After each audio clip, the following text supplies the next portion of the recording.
Bonjour tout le monde, j'espère que vous allez bien et aujourd'hui on va parler de l'histoire du football, notamment l'histoire de l'arbitrage. Est-ce que vous vous êtes déjà posé la question de comment le football a débuté et surtout pourquoi des arbitres et comment sont-ils arrivés dans le football? Je vais donc vous raconter l'histoire de l'arbitrage, c'est parti.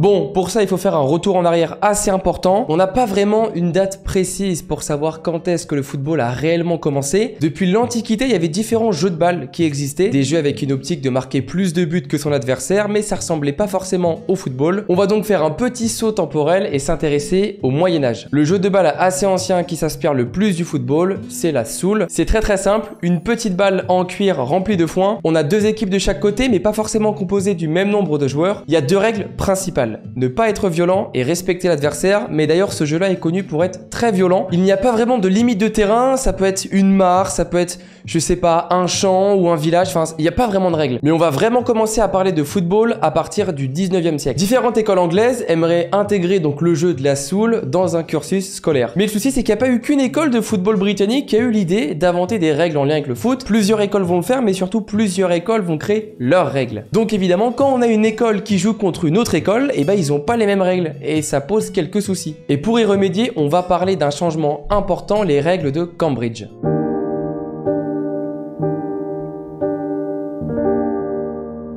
En octobre 1848, on va avoir un ensemble d'élèves qui viennent de Cambridge qui vont se réunir et discuter plusieurs heures afin de trouver et surtout de créer de nouvelles règles communes. Pour vous donner une idée, on est vraiment au tout début. Donc les règles fixées sont très basiques. On a l'apparition des coups francs, on a aussi l'apparition des touches. La passe vers l'avant est autorisée et le fait de prendre le ballon à la main est interdit. Pourquoi je vous précise ça? Parce qu'au début, le jeu de la soule était un petit peu un mixte entre le rugby et le football. Donc plus on va évoluer dans les règles, plus on va avoir le rugby et le foot qui vont partir d'un côté.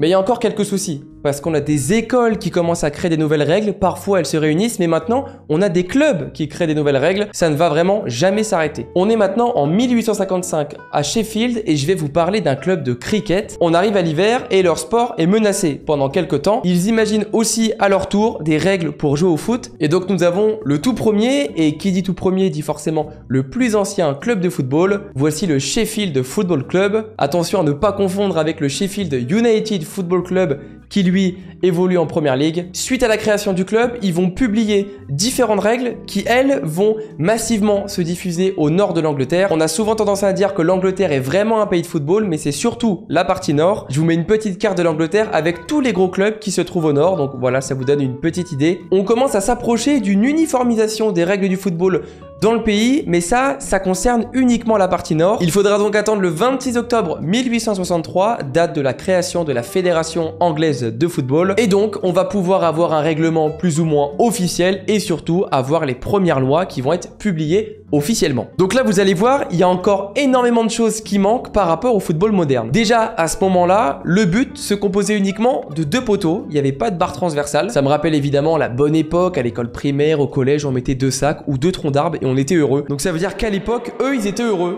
Et je ne sais pas pourquoi cette règle a disparu. Tout à l'heure, je vous ai parlé du rugby, mais au début, on est encore un petit peu dans le rugby. Le foot et le rugby gardent encore un petit lien. Au départ, tous les joueurs doivent se trouver derrière le porteur du ballon, ce qui fait qu'en gros, celui qui a le ballon qui est devant ne peut pas le mettre en avant, donc ne peut pas faire un en avant. C'est une règle dans le rugby. Et donc, petite info que je vous donne comme ça gratuite, vu que le en avant a été retiré, le hors-jeu a été ajouté. C'est une déduction que je viens de faire, c'est peut-être pour ça que le hors-jeu existe. Voilà, si jamais c'est ça.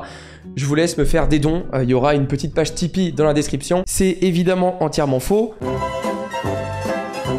Le nombre de joueurs n'est pas défini et le temps d'un match n'est pas défini non plus. Donc on peut peut-être jouer 30 minutes comme 300 minutes. C'est vrai qu'au bout d'un moment, ça doit être un peu chiant. Ça sera seulement en 1866 qu'on aura le premier match de football qui dure 90 minutes. Sauf qu'attendez, on va faire une petite pause sur la vidéo parce que j'ai oublié quelque chose. Depuis le début, je vous raconte comment le football a été plus ou moins créé, mais surtout comment le football a évolué avec l'ajout de différentes règles. Mais j'ai toujours pas parlé des arbitres. Quand est-ce que les arbitres sont arrivés? Eh bah, ça va peut-être en surprendre plus d'un, mais pas dès le début.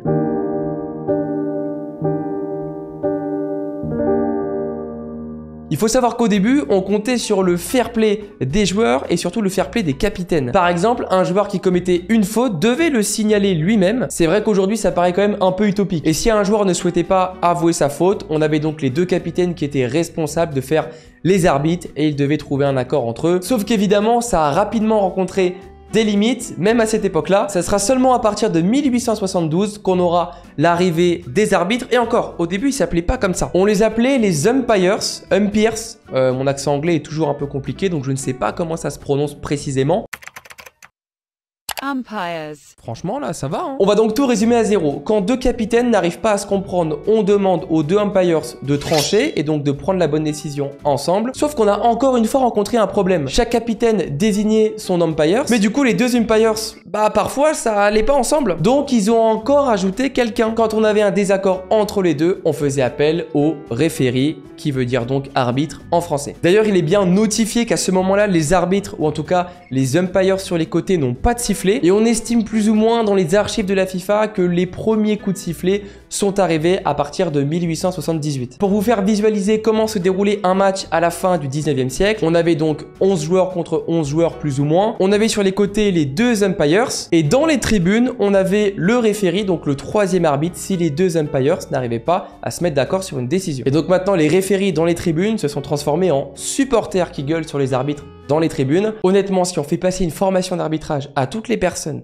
qui gueulent sur les arbitres tous les week-ends dans les tribunes, on augmenterait le nombre d'arbitres en France de 600 à 700% en quelques jours environ. On a donc nos deux umpires qui ont le rôle d'arbitre assistant le long de la ligne de touche et on a notre référé qui se trouve dans les tribunes. Donc pour le moment, on n'a aucun arbitre de champ, aucun arbitre se trouve au milieu du terrain. Mais ça va changer et ça arrivera à partir de 1891 et c'est par la même occasion que vont se former les premiers trios arbitrales. Les umpires vont donc devenir les assistant referee, les arbitres assistants, et le référé qui se trouve en tribune va lui venir sur le terrain. Alors oui, les règles sont pratiquement uniformisées dans l'Angleterre, mais elles ne sont pas uniformisées dans le Royaume-Uni. Donc si par exemple l'Angleterre affronte l'Écosse ou bien l'Irlande ou bien le Pays de Galles, on a le même problème qu'au départ. Et dites-vous même, quand on avait par exemple l'Angleterre qui affrontait l'Écosse, ils tiraient au sort avant le match pour savoir quelles règles vont être utilisées. Donc évidemment, si dans un règlement on peut prendre le ballon à la main et dans l'autre on peut pas, compliqué de s'adapter. On va donc avoir une réunion de ces 4 fédérations différentes. L'Angleterre, le Pays de Galles, l'Irlande et l'Écosse. Elle se tiendra le 6 décembre 1882 à Manchester. Ils vont donc établir un conseil pour créer des règles communes qui va s'appeler le Board. Et donc 4 ans plus tard, le 2 juin 1886, on a la première réunion de l'IFAB. 4 initiales qu'on peut traduire par International Football Association Board. On peut tout simplement les définir comme les gardiens des lois du jeu. Donc là, tout évolue bien. On a uniformisé les règles en Angleterre. Ensuite, on les a uniformisés à l'échelle du Royaume-Uni. Et évidemment, par la suite, ces règlements vont s'uniformiser à l'échelle mondiale. Mais il y a quelque chose que je n'ai pas évoqué. Alors, on a parlé des arbitres tout à l'heure en lien avec le sifflet, qui est arrivé plus ou moins vers 1878. Mais ce que vous voyez ici, le carton jaune et le carton rouge, et pour le moment, ils sont toujours pas là. Il faut savoir qu'au début, les arbitres avertissaient un joueur ou expulsaient un joueur uniquement à la parole. Donc, si un joueur ne voulait pas écouter l'arbitre, ça donnait lieu à quelques difficultés. Et surtout, les spectateurs ne pouvaient pas comprendre cette décision parce qu'elle n'était pas matérialisée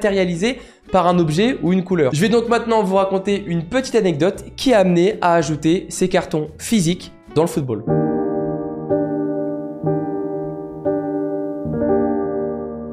Coupe du Monde 1966, je pense que vous étiez pas né.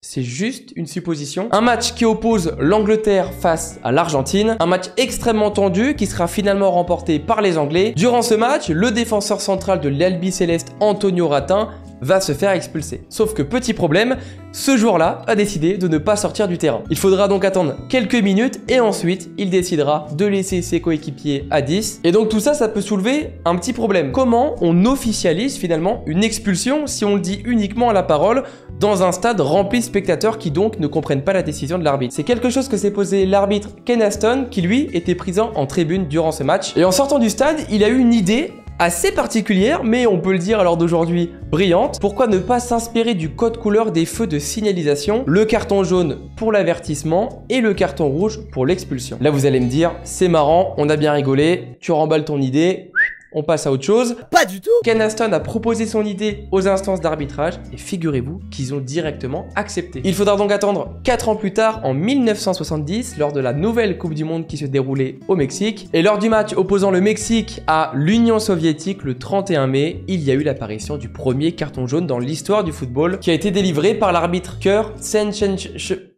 J'y arrive pas. Je vous mets son nom, ça fait 15 fois que je recommence, j'y arrive pas. Franchement, on peut dire que les choses ont bien évolué. Le règlement est plus ou moins uniformisé partout dans le monde. Les arbitres sont sur le terrain et ont leur carton. D'ailleurs, est-ce que vous savez pourquoi les arbitres ont une tenue noire? Alors maintenant, on a différentes tenues suivant les couleurs de maillot des différentes équipes. On part du principe que cette couleur représente la rigueur, l'autorité, la sobriété, la neutralité et surtout la discrétion. Un habit en noir, on va pas le remarquer à 30 km à la ronde. D'où cette phrase qu'on dit souvent dans l'arbitrage, un arbitre réussit son match quand on ne parle pas de lui à la fin du match, quand il a été discret. Maintenant, on avance un petit peu dans le temps et on va parler de la rencontre entre l'arbitrage et la technologie.